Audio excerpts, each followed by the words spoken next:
सरकार ने अंतिम बोली लगाने वाले को एयर इंडिया को बेचने के लिए न्यूनतम आरक्षित मूल्य कर लिया है। ऐसी अटकलें हैं कि बोली लगाने वाले के नाम को भी अंतिम रूप दे दिया गया है। एयर इंडिया का मूल्यांकन पेश करने के लिए मंगलवार को 2 बोलीदाताओं टाटा सन्स और स्पाइसजेट की प्रस्तुति हुई। हमारे सूत्रों के अनुसार टाटा सन्स ने स्पाइसजेट की तुलना में एयर इंडिया को अधिक मूल्यांकन दिया है। एयर इंडिया की इस डील पर टाटा सन्स के 200 से ज्यादा कर्मचारी काम कर रहे हैं। डीमैट या ट्रेडिंग खाताधारकों को केवाईसी प्रक्रिया को प्राथमिकता के आधार पर पूरा करना होगा। यदि किसी खाताधारक ने अपने केवाईसी मानदंडों को पूरा नहीं किया है, तो उसका खाता निष्क्रिय कर दिया जाएगा और वह शेयर बाजार में व्यापार नहीं कर पाएगा।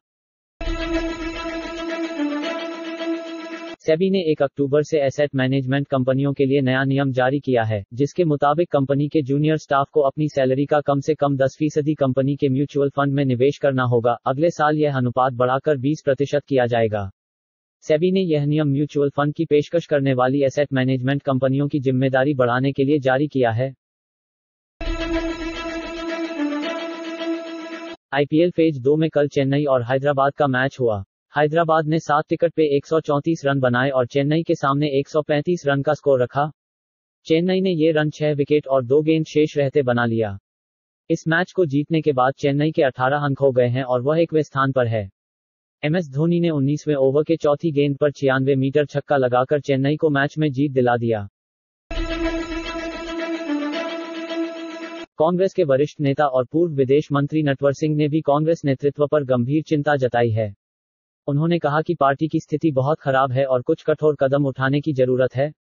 उन्होंने कहा कि इस स्थिति के लिए सोनिया गांधी, राहुल गांधी और प्रियंका वारा जिम्मेदार हैं। उन्होंने आगे कहा कि अगर इंदिरा गांधी और राजीव गांधी होते तो वे चंडीगढ़ में होते और पार्टी के मुद्दों को सुलझाते। मौजूदा हालात में राहुल गांधी केरल में हैं और प्रियंका गांधी उत्तर प्रदेश में हैं। हिमाचल प्रदेश की राजधानी शिमला में एक 8 मंजिला इमारत ढह गई। इसके साथ ही एक और 2 मंजिला इमारत भी गिर गई। प्रशासन ने इस 8 मंजिला इमारत को दिन में खाली करा दिया था और रात में इमारत ढह गई। प्रशासन ने भवन में रह रहे सभी 8 परिवारों को सकुशल खाली करा दिया। शिमला में कई इमारतों को डेंजर जोन में रखा गया है और यह इमारत भी उसी श्रेणी में थी। वहां पास के इलाके में एक होटल है, जिसका नाम हरी होटल है, वो भी डेंजर जोन में है और प्रशासन ने होटल को खाली करने का अनुरोध किया है, लेकिन होटल के मालिक ने होटल खाली करने से इनकार कर दिया है।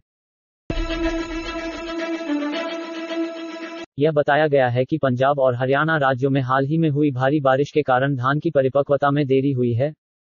किसानों के हितों को ध्यान में रखते हुए और उन्हें किसी भी असुविधा से बचने के लिए उपभोक्ता मामले, खाद्य और सार्वजनिक वितरण मंत्रालय के तहत खाद्य और सार्वजनिक वितरण विभाग ने फैसला किया है कि एमएसपी के तहत धान की खरीद पंजाब और हरियाणा राज्यों में 11 अक्टूबर 2021 से शुरू होगी। पंजाब के लिए केएमएस 2021-22 की खरीद और मिलिंग की अवधि 1 अक्टूबर 2021 और हरियाणा में 25 सितंबर 2021 थी। सभी एजेंसियों को पंजाब और हरियाणा राज्यों में धान की खरीद के लिए आवश्यक कार्रवाई करने के निर्देश दिए गए हैं। Indian navy watermanship training centre INWTC 01 से 5 अक्टूबर 2021 तक मुंबई में सबसे बड़ी इंट्रा नेवी नौक दौड़ 39 इंडियन नेवी सेलिंग चैंपियनशिप 2021-39 आयोजित करने जा रहा है। प्रतियोगिता में पश्चिमी नौसेना कमान, पूर्वी नौसेना कमान और दक्षिणी नौसेना कमान के पुरुष और महिला नौसैनिक भाग लेंगे और 5 दिन तक मुंबई बंदरगाह में प्रतिस्पर्धा करेंगे। 1 अक्टूबर 2021 को INWTC MBI से 75 प्रतिभागियों द्वारा एक सेल परेड भी आयोजित की जाएगी। वित्त मंत्रालय ने सार्वजनिक क्षेत्र के बैंकों में क्लर्क के रिक्त पदों को भरने के लिए परीक्षाओं से संबंधित एक बहुत ही महत्वपूर्ण निर्णय लिया है। पहले मुख्य और प्रारंभिक परीक्षा केवल हिंदी और अंग्रेजी में आयोजित की जाती थी, लेकिन अब यह 13 क्षेत्रीय भाषाओं के साथ साथ हिंदी और अंग्रेजी में भी आयोजित की जाएगी।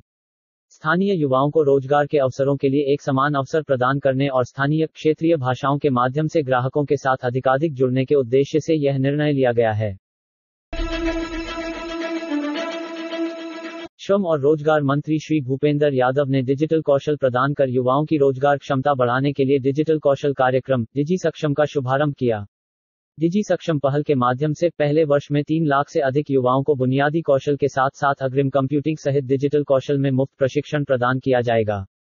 नौकरी की तलाश करने वाले राष्ट्रीय करियर सेवा NCS पोर्टल www.ncs.gov.in के माध्यम से प्रशिक्षण प्राप्त कर सकते हैं।